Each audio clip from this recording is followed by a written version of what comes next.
This video is the second in a series called Education for Children, Principles for Becoming. Real education creates momentum toward lifelong learning and lifelong fulfillment. It generates internal motivation and capacity for growth through the accumulation of attitudes, habits, skills, and knowledge, which enable children to become what they can become. I'd like to share how becoming a reader is actually a very crucial habit for children to develop in the early years. The benefits of reading to a thriving adult cannot be understated. I think perhaps we all know that it is important for children to become readers. It will help them be successful. It provides opportunities for equal chances in life. It provides healthy entertainment. But reading, and more broadly, stories, provide a deeper response that is inside every human soul. Stories connect us to our innate desire to grow. They wake us up to meaningful pathways of growth and a life that is continuously thriving. Let me explain. Literature goes beyond published stories. Human beings in all cultures and across all time have told stories.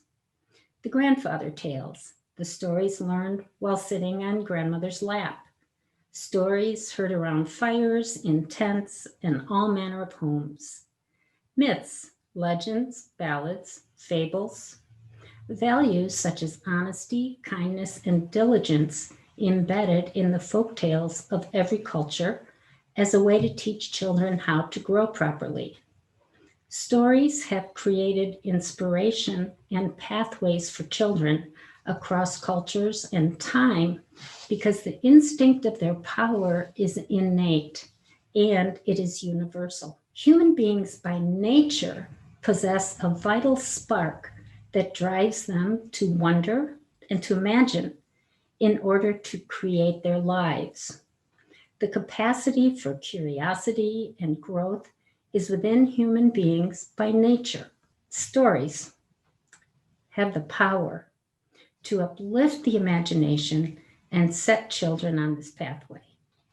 The more they read, the more they will naturally comprehend and harness truths about their world and themselves, and thereby live a life that is becoming. Books contain stories, and stories have power to change us. They provide both a window and a mirror. A window to expand what we see and what we know beyond our own small circle, enlighten our understanding of others, provide us insight into our differences, and also seeing what all cultures and human beings have in common. We can vicariously live in other places and broaden our world. Books are also a mirror.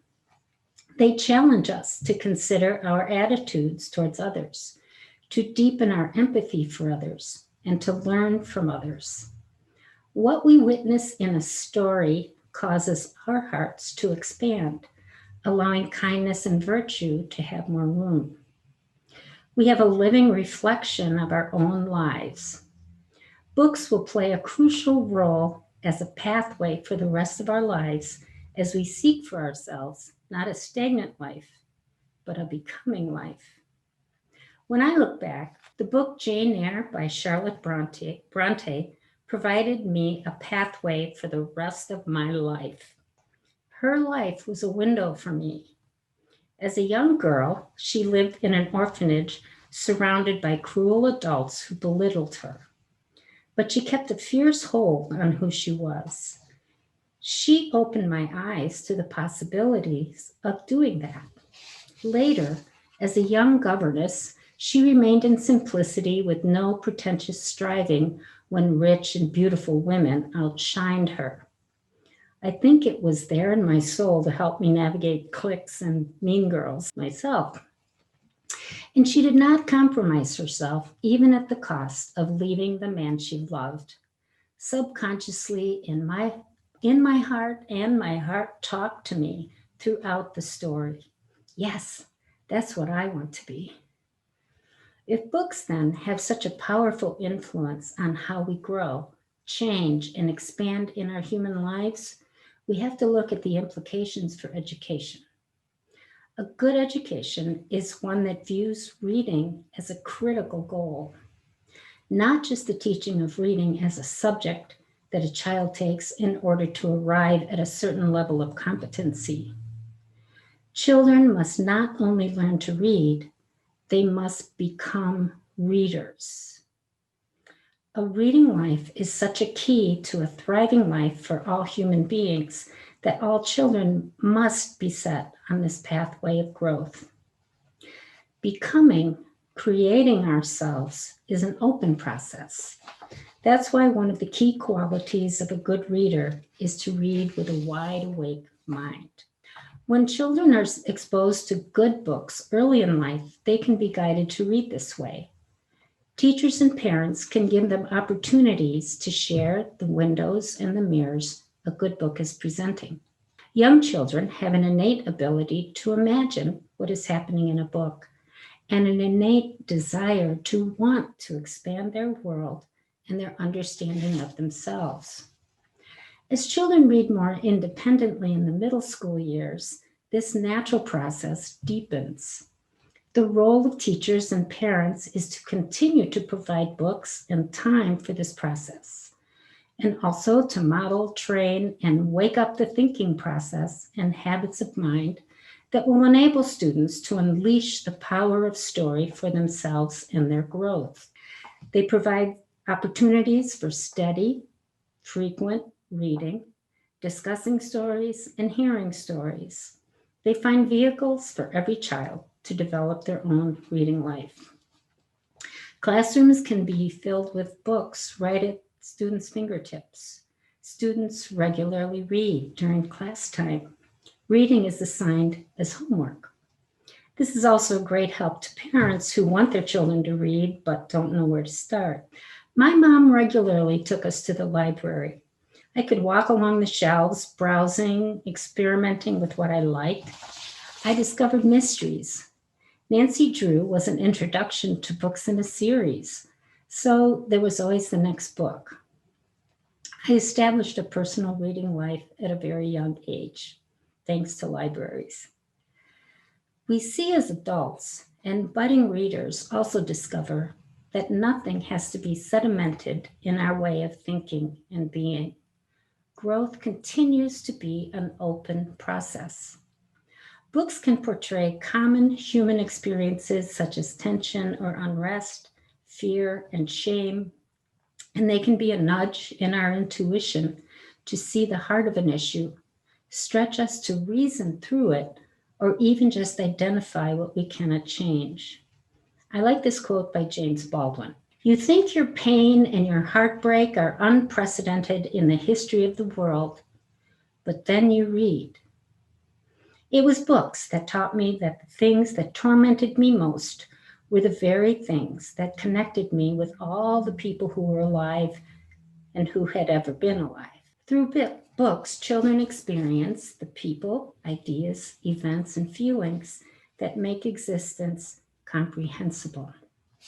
I saw how this happened to a teenage girl when I read the book A Tree Grows in Brooklyn by Betty Smith. It was a window into tenement life in Brooklyn, New York, where she lived.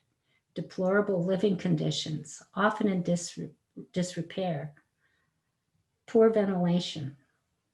All she saw out the window was concrete. It was eye-opening. I saw also what it was like for Irish immigrants. And then I was looking in a mirror, exposing a part of me that looked down on them.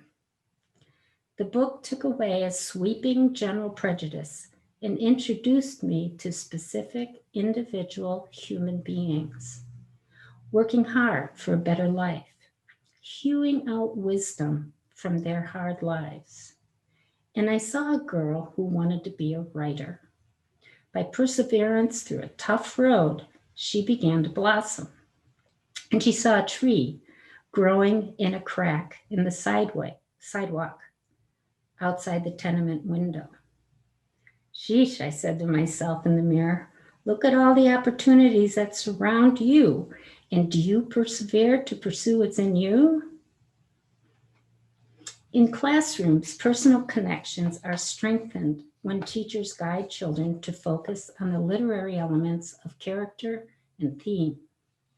Characters confront problems, overcome weaknesses, learn lessons. Themes such as endurance through difficulties or prejudice open up their understanding, create more space in their hearts for compassion, and strengthen their resolve. The Newbery winner, Roll of Thunder, Hear My Cry by Mildred Taylor, was such a window for me. My eyes were so opened to the experience of African Americans who lived as sharecroppers in the 1930s. The injustice of the Jim Crow laws with a separate but far from equal school.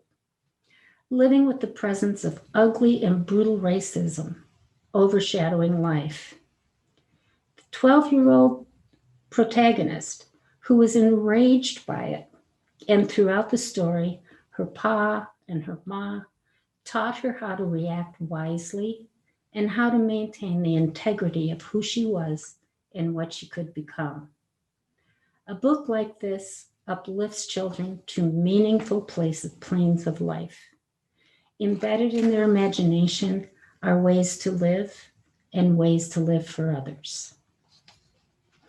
Francis Bufford, in his book, The Child That Books Built, illuminates this truth. He says, books bring the whole world to our tiny classrooms and home. Then children grow up, leave the school, leave home, and recognize the wide world they encounter out there because it is already lodged in the chambers of their imaginations. Education that ushers children into the world of books will influence children for a lifetime.